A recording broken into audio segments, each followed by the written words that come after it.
Hello बच्चों, तो given question में हमें ये कहा गया है कि ionisation energy of nitrogen is more than oxygen because, यानी कि हमें ये बताना है कि जो आयनाइजेशन एनर्जी होती है किसकी, नाइट्रोजन की, वो ऑक्सीजन से ज़्यादा क्यों होती है। उसके कुछ फैक्टर्स गिवन है, उसके अकॉर्डिंग हमें बताना है। तो सबसे पहले तो हम बात करते हैं इस क्वेश्चन में की कॉन्सेप्ट के बारे में, और इस क्वेश्चन में हमारा की कॉन्सेप्ट हो जाएगा आयनाइजेशन एनर्जी।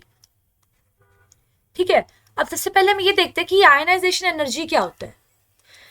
जैसे कि कोई भी न्यूट्रल एटम प्रेजेंट है, उसमें बीच में क्या प्रेजेंट होएगा, सेंट्रली प्लेस्ड डेंस न्यूक्लियस। ठीक है, और उसके आसपास होते हैं ऐसे शेल्स, ये ऑर्बिट्स कह सकते हैं हम। ठीक है, तो किसी न्यूट्रल एटम में, न्यूट्रल आइसोलेटेड गैसियस एटम में, जो आउटर मोस्ट इलेक्ट्रॉन या फिर वैलेंस इलेक्ट्रॉन कह सकते हैं, जो प्रेजेंट होएगा, उसको निकालने के लिए जो एनर्जी रिक्वायर्ड होएगी ना, या उसको रिमूव करवाने के लिए, उसको आयनाइजेशन एनर्जी कह सकते हैं। तो हम इस तरीके से भी कह सकते हैं दिस इज द एनर्जी जो रिक्वायर्ड होती है हमें, किस चीज के लिए रिक्वायर्ड होती है, to remove the valence electron. ठीक है, फ्रॉम द न्यूट्रल एटम। ये न्यूट्रल है, इसमें कोई चार्ज नहीं है तभी। अब हमें एक चीज और याद रखनी, जैसे सपोज हमारी पीरियोडिक टेबल है। पीरियोडिक टेबल क्या होता है, चार्ट लाइक स्ट्रक्चर होता है जिसमें लेफ्ट टू राइट होते हैं हॉरिजॉन्टल पीरियड्स, और टॉप टू बॉटम होते हैं वर्टिकल ग्रुप्स। ठीक है, अब लेफ्ट टू राइट जाते हुए बेसिकली क्या होता है, एटॉमिक नंबर ग्रेजुअली इंक्रीज कर रहा होता है, और इसी कारण न्यूक्लियर चार्ज बढ़ता है। क्यों, एटॉमिक नंबर बढ़ रहा है तो हम ध्यान से देखेंगे प्रोटॉन से भी इंक्रीज आ रहा होगा। और न्यूक्लियस के अंदर क्या क्या होता है, प्रोटॉन होता है और न्यूट्रॉन होता है। न्यूट्रॉन पे कोई चार्ज नहीं होता, प्रोटॉन पे पॉजिटिव चार्ज होता है।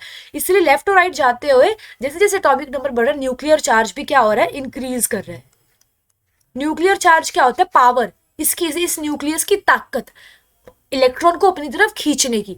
तो जैसे जैसे लेफ्ट टू राइट हम जाएंगे, न्यूक्लियर चार्ज इंक्रीज हो रहा है, तभी इसकी पावर बढ़ती जाएगी, पुलिंग पावर, और इलेक्ट्रॉन को और जोर से अपनी तरफ खींचता जाएगा। इसीलिए न्यूक्लियर चार्ज इंक्रीज हो रहा है, और आयनाइजेशन एनर्जी भी लेफ्ट टू राइट जाते हुए क्या करेगी, इंक्रीज करेगी।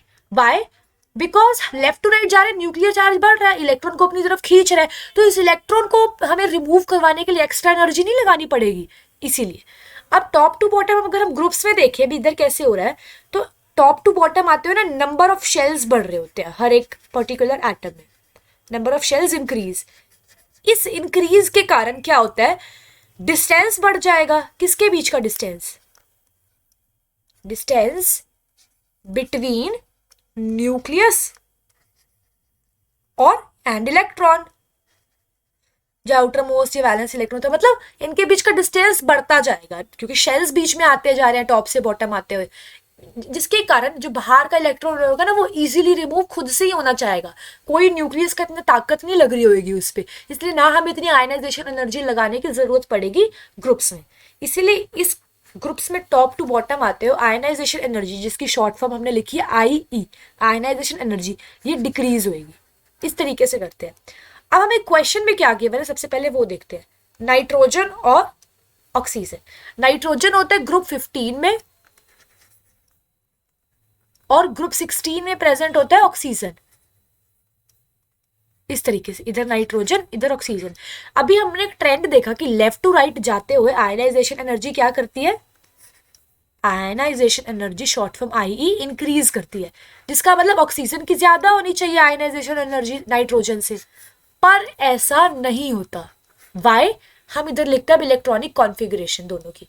सबसे पहले अगर हम बात करें किसकी, electronic configuration, of the electronic configuration nitrogen की। ठीक है, तो वो कुछ इस तरीके से होती है, 1s2 2s2 2p3। Similarly oxygen की होती है 1s2 2s2 2p4। अब ध्यान से हम देखें तो यहां तक तो कोई चेंज नहीं है, स्टेबल है, 1s2 2s2 है दोनों में। लेकिन नाइट्रोजन में लास्ट में है, इधर लास्ट ऑर्बिटल में 2p3, और ऑक्सीजन में 2p4। तो p ऑर्बिटल कैसा होता है ये देख लेते हैं पहले। ये इधर बना रहे हैं हम 2p3, तो इस तरीके से होएगा नाइट्रोजन के केस में, और ऑक्सीजन के केस में ऐसे होएगा 2p4 है। तो बेसिकली क्या होता है कि नाइट्रोजन में हमें देखा कि हाफ फिल्ड है, हाफ फिल्ड है ना, मतलब 6 इलेक्ट्रॉन्स टोटल प्रेजेंट हो सकता है पी ऑर्बिटल में, यहाँ पे 3 है। तो हाफ फिल्ड और फुल फिल्ड जो ऑर्बिटल होते हैं ना, उनकी स्टेबिलिटी बहुत ज्यादा होती है। एक बार हम लिख लेते हैं, स्टेबिलिटी, किसकी stability? Of half filled, half and full field.